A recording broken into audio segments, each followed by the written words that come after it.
Bien, bonjour, bienvenue à Luxeuil. Je précise déjà les choses, je sais que vous êtes tous stupéfaits par cette salle, mais ce n'est pas une salle municipale, c'est une salle communautaire. Donc vous voyez qu'on a, on a des moyens, mais un peu, malgré tout, il faut être moins audacieux. Voilà. Monsieur le Président du Parc naturel régional des Landes de Gascogne, Renaud Lagrave, vice-président de la région Nouvelle-Aquitaine, Monsieur Jean-Luc Gleize, vice-président du parc, et président du conseil départemental de la Gironde, je ne me trompe pas. Monsieur Jean-Luc Blanc-Simon, vous présentez donc la communauté des communes Cœur-Haute-Lande aujourd'hui, en charge du tourisme durable sur la communauté des communes.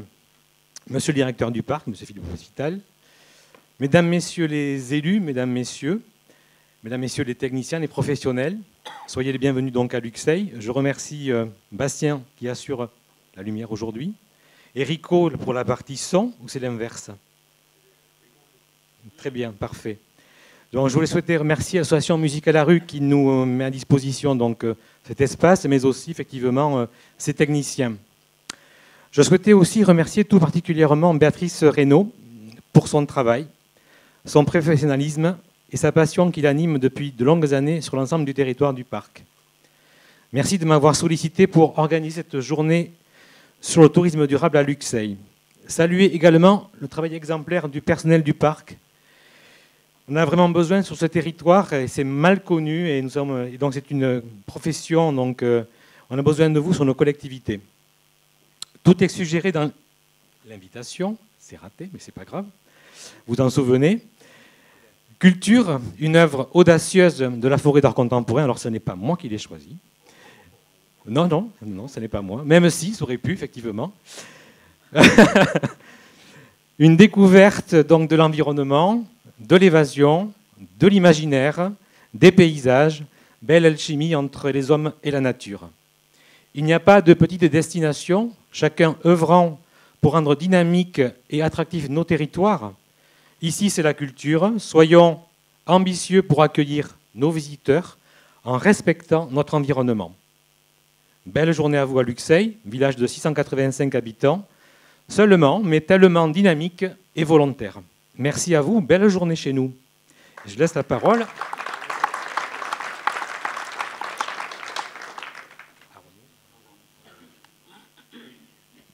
Merci Serge. Alors tu as dit pas mal de choses que je voulais dire, mais c'est pas grave. C'est pas grave. Donc je m'exprime effectivement, comme l'a dit Serge, au nom de la communauté des communes, Cœur-Haute-Lande.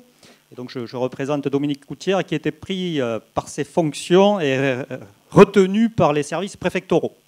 Voilà, toute la matinée. Et donc il a plein de talent, monsieur Coutière, mais il n'a pas le don d'ubiquité.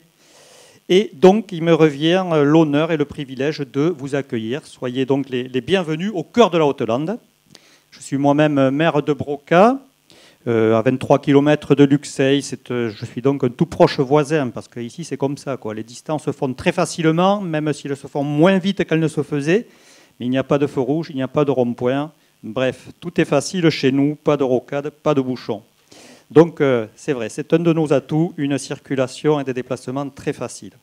Et donc je suis également vice-président de la communauté des communes Cœur-Haute-Lande et responsable à ce titre de la commission de tourisme, et je me tourne vers mon collègue Jean-Louis Pédeboy, avec lequel donc je gère cette commission, Jean-Louis qui est maire de la Bouaire. Voilà, alors 2 mots sur notre communauté de communes, peut-être. Vous dire que c'est un très vaste territoire qui va des portes de l'agglomération de Mont-de-Marsan, pour vous situer, jusqu'aux frontières de la Gironde. Voilà, et puis c'est un territoire lové entre 2 axes routiers très importants, l'A63 et l'A65, ou plus précisément, nous nous étendons de Béliste à l'est jusqu'à Escours à l'ouest. Voilà un peu le territoire de notre communauté commune. C'est une immensité, mais une immensité qui est un formidable patrimoine naturel, des espaces ouverts, un habitat typé et typique. Vous avez des exemples ici même à Luxeuil, et puis donc surtout une qualité de vie extraordinaire. Une qualité de vie que nos hôtes nous envient souvent et que nous sommes heureux de pouvoir faire découvrir et partager. Alors c'est ici le pays des balades en forêt, des lagunes, des ruisseaux, des erials ou eriaux, des grues, des palombes, des cercles et d'une riche vie culturelle et associative. L'intensité de cette vie n'est pas proportionnelle à la densité de population. Autrement dit, nous sommes peu nombreux, mais il y a beaucoup de vie sur ce territoire et cette salle des Cigales est un des fleurons qui ne fait qu'illustrer mes propos. Voilà, pour revenir à des considérations plus en lien avec le tourisme, quelques mots sur l'activité touristique au niveau de la communauté des communes, qui s'est constituée, cette communauté des communes, au 1er janvier 2017. Et donc, depuis, nous essayons de développer nos compétences en matière touristique, en collaboration permanente, nous aussi, avec Béatrice et les services du parc. Et puis, nous essayons aussi de développer des compétences en interne, je pense à Blandine, par exemple.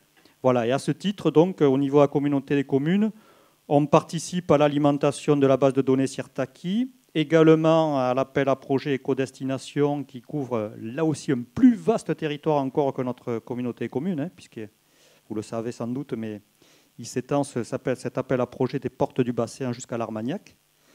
Et puis nous contribuons aussi à la promotion des opérations du comité départemental du tourisme avec le Grand Printemps des Landes ou encore l'Automne Gourmand. Et enfin, nous participons également à la mise en place d'un marque Land qui est initiée là aussi par le comité départemental du tourisme des Landes. Voilà. Alors, nous percevons bien sûr la taxe de séjour et on est attaché à ce que cette taxe de séjour, les prestataires notamment, voient très rapidement un retour sur investissement. Et c'est ainsi qu'on leur propose en interne maintenant des ateliers numériques dont ils sont très demandeurs. Voilà. Et puis enfin, pour terminer sur le tourisme et la communauté commune Cœur-Haute-Lande, nous réalisons un agenda mensuel de toutes les animations qui sont organisées sur ce territoire. Et comme je vous l'ai dit, il y en a beaucoup. Voilà. Parallèlement à ce volet promotion, nous participons également à une étude qui a été lancée là aussi par le parc en collaboration avec le cabinet Alliance qui nous vient du Puy-de-Dôme sur la restructuration des gîtes forestiers.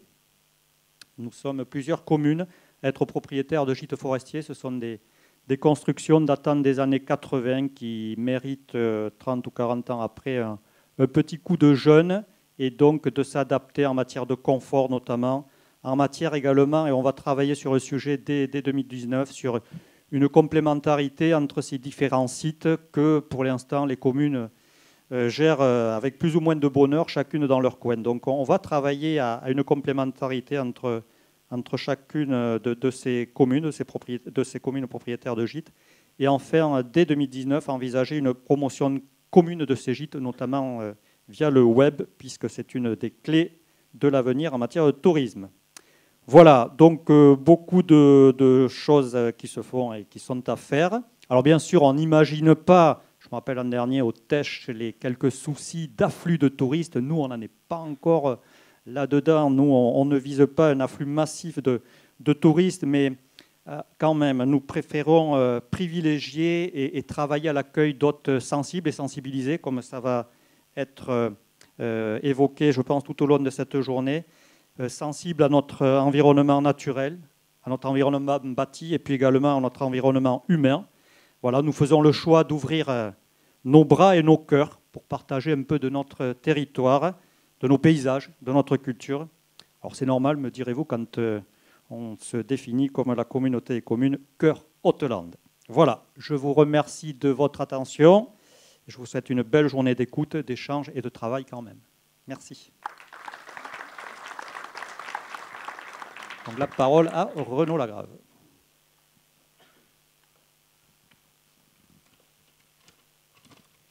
Bien, monsieur le maire, conseiller régional, monsieur le président du département de la Gironde, je voudrais te remercier vraiment, Jean-Luc, pour tout le travail que tu fais pour le parc comme vice-président. Il y a beaucoup de gens qui pensent que les élus font du tourisme.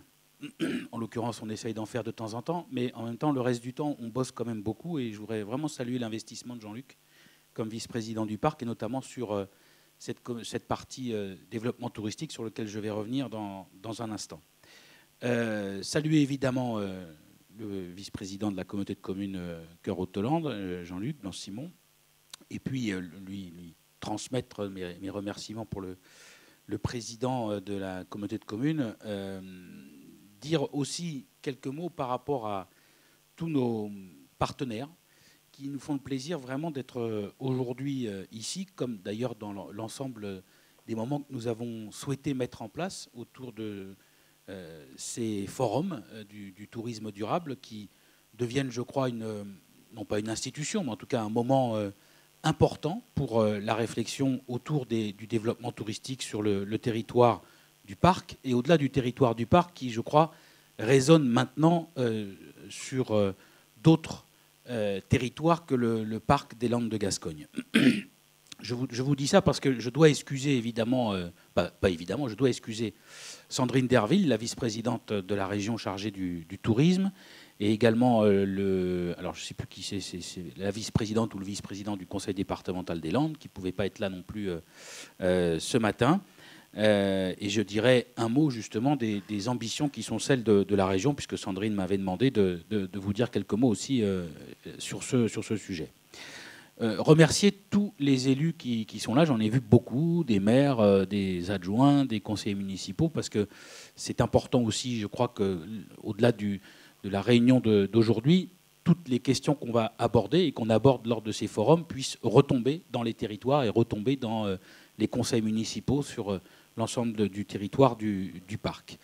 Les collectivités évidemment partenaires, que sont la région, les 2 départements, qui aujourd'hui sont présentes à travers soit des techniciens, soit des élus.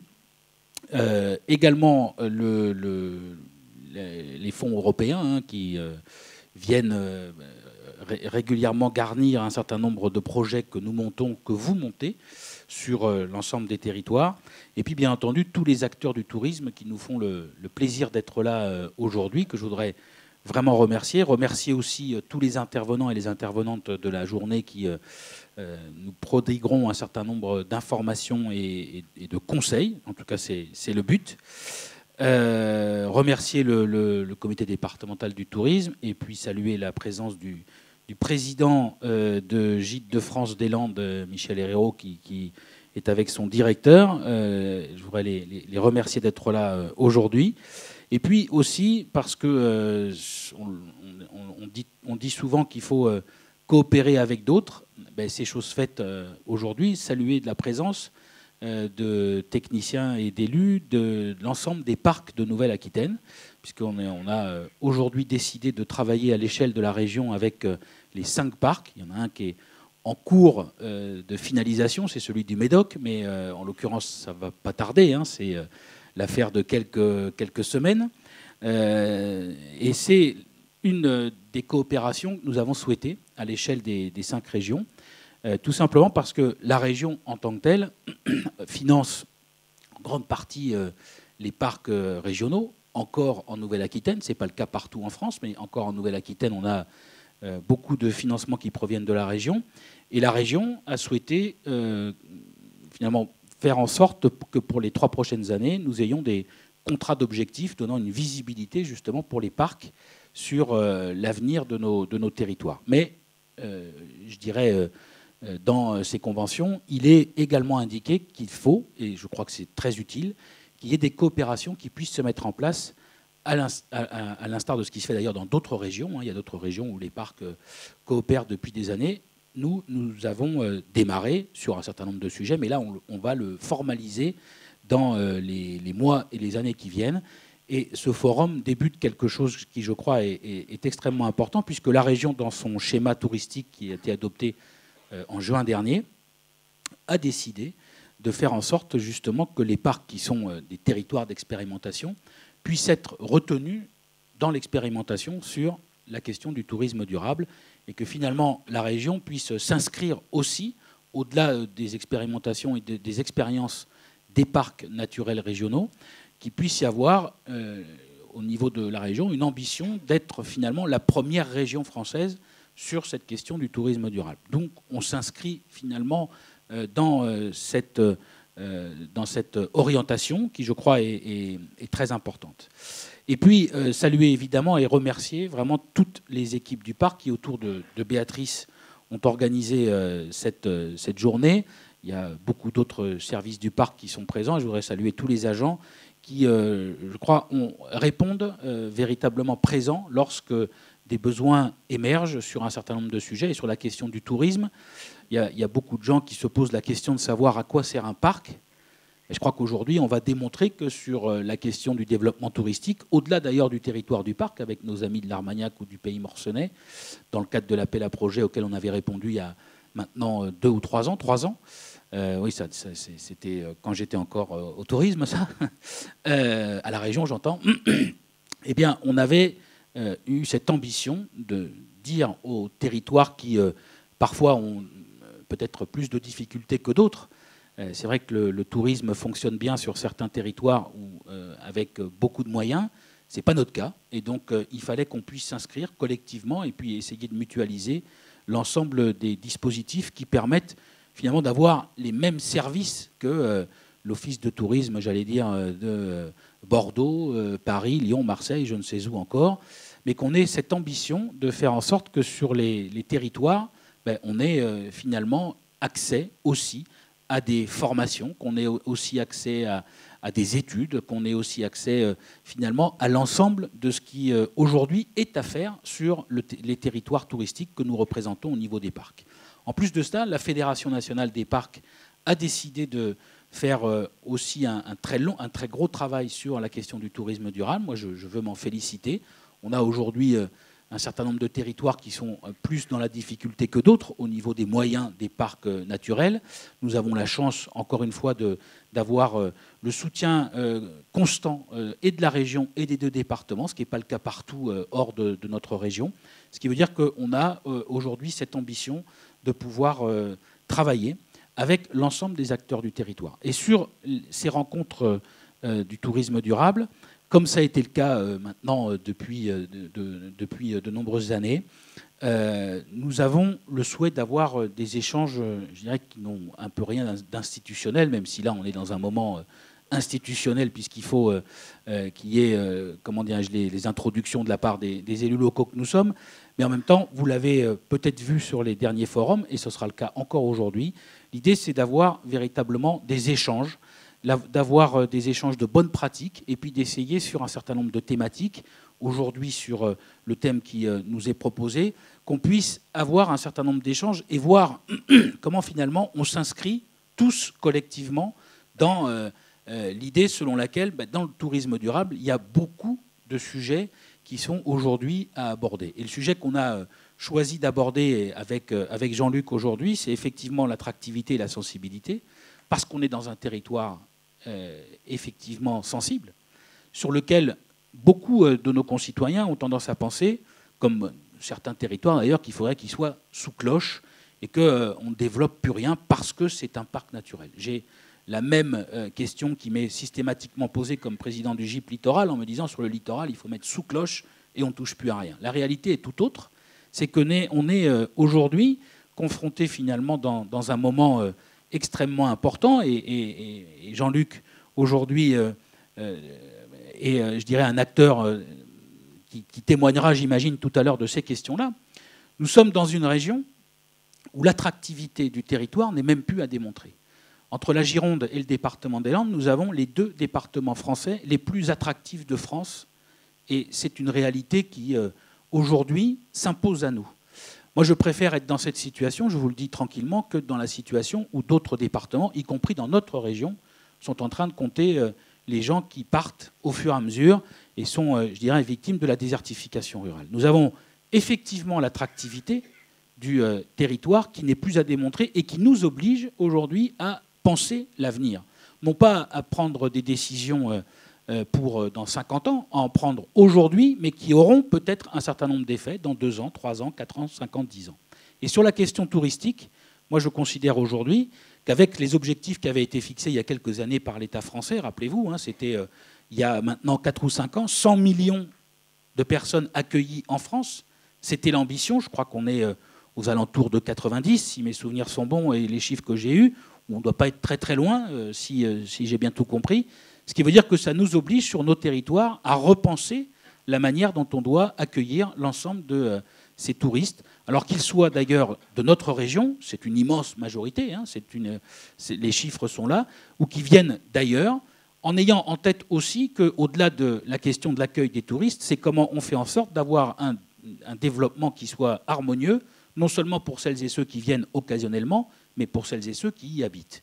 Et avec la chance que nous avons d'avoir finalement une démographie importante, preuve en est qu'aujourd'hui, le département des Landes a ouvert un collège à Labritte il y a quelques années. Qui aurait pu penser ça il y a 30 ans? Je ne sais pas s'il y avait des visionnaires à l'époque pour dire il y aura un collège à Labritte en 2017, mais la réalité où une salle comme les Cigales à Luxeuil, qui avait fait couler beaucoup d'encre dans un grand journal du matin pour expliquer mais comment se fait-il qu'on dépense de l'argent public pour mettre une salle de spectacle dans un territoire qui ne le mérite pas finalement, eh bien nous avons cette ambition de dire oui, on a le droit d'avoir des services, d'avoir des outils, parce que le développement touristique et le développement de la population sur nos territoires méritent que nous ayons aujourd'hui ces ambitions collectives, partagées, avec l'ensemble des acteurs, avec l'ensemble des acteurs publics, bien entendu, le monde associatif. Et je voudrais en profiter pour saluer, comme l'a fait Serge, Musique à la rue, et les remercier de leur accueil aussi aujourd'hui au Cigales, parce que finalement, dans ce développement harmonieux, il nous appartient, dans cette période-là, de pouvoir anticiper, prévoir et travailler avec tous les acteurs. C'est l'ambition que nous avons à travers ces forums, pour dire on ne peut pas travailler seul en chambre en se disant c'est comme ça et pas autrement. Il faut qu'on ait véritablement des moments d'échange, c'en est un aujourd'hui, vous l'avez compris, pour faire en sorte qu'il puisse y avoir des exemples qui sont aujourd'hui des exemples reconnus, qui ont plutôt bien fonctionné, voire même parfois très bien fonctionné, et qui nous permettent demain de démultiplier justement ces exemples sur le territoire. Vous savez, je pense que tous les élus du parc n'ont qu'une seule ambition. C'est évidemment de faire en sorte de développer leur territoire. Et les autres avant nous, avant que nous soyons aujourd'hui élus, avaient exactement la même ambition, d'être au service de la population, mais d'être au service aussi du développement de ce territoire qui parfois est largement oublié de la part des grandes métropoles, au sens au pluriel d'ailleurs, ou des grandes agglomérations, qui ont plutôt tendance finalement à regarder ce qui se passe sur leur propre territoire, en oubliant qu'un certain nombre de gens exclus justement de ces territoires viennent sur d'autres territoires et ont les mêmes besoins que quand on est sur des métropoles. Ça veut dire, et que ça nous oblige, et Jean-Luc en parlera certainement tout à l'heure, qu'aujourd'hui, à avoir cette ambition de développement, le développement touristique, bien entendu, en fait partie, parce qu'aujourd'hui, le tourisme, peut-être un certain nombre de gens n'y croient pas, mais c'est véritablement du développement économique sur lequel nous avons aujourd'hui le souhait, en tout cas au niveau du parc, d'accompagner les professionnels, d'accompagner le secteur associatif, d'accompagner le secteur du tourisme social, qui est extrêmement important sur le territoire de notre région et particulièrement sur le territoire du parc, et faire en sorte aussi de ne jamais oublier qu'il faut se remettre en question. En matière touristique, moi j'avais, quand j'étais vice-président chargé du tourisme, engagé une étude sur l'avenir du tourisme en Nouvelle-Aquitaine. C'est très bien de recueillir des dizaines et des dizaines de millions de touristes sur une région, mais est-ce qu'il faut rester comme ça en se disant de toute façon ils y reviendront l'année d'après? La réponse est évidemment non. Il faut sans cesse se remettre en question en se disant comment on réinvente nos destinations. C'est l'ambition des parcs de faire en sorte qu'on réinvente cette destination de tourisme durable, sur laquelle aujourd'hui il faut faire preuve aussi d'innovation, et c'est la raison pour laquelle, Jean-Luc, tu as évoqué effectivement ce que nous allons faire et ce que nous avons commencé à travailler avec un certain nombre de communes sur la rénovation des gîtes forestiers qui datent de quelques dizaines d'années, mais c'est aussi cette ambition de mêler à travers cette rénovation la filière bois, qui en ce moment est un petit peu dans la difficulté, mais sur lesquels, en faisant preuve d'innovation, nous faisons aussi preuve d'attractivité.